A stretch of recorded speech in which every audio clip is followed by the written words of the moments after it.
When we use the word trauma, many people feel that we're talking about just a small percentage of kids. But the fact is, trauma is much more ubiquitous than any of us know, and certainly we have been in many schools in high-poverty communities where the children exposed to trauma is greater than 50%. I began by working as a child psychiatrist with kids who had known trauma. They came to my office often complaining about the same things.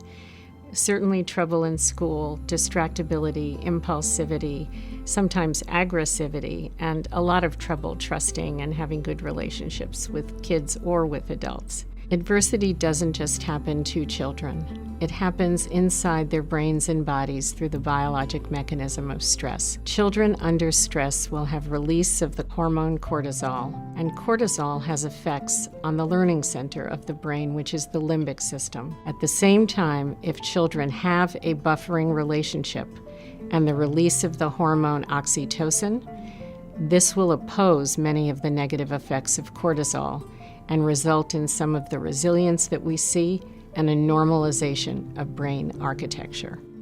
If we're going to design schools that develop a learner who can learn anything, then that school needs to be designed for children who will come to school at different starting points.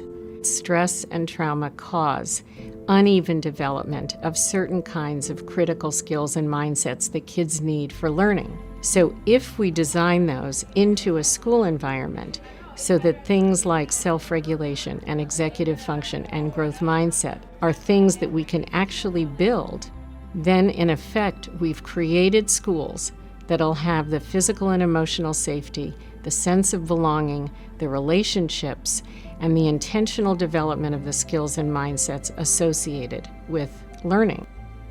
The story in developmental science is an optimistic one, and it rests on the fundamental property of the brain that is its malleability. Negative things in children's lives can certainly do harm, but positive things can restore children to a healthy developmental path.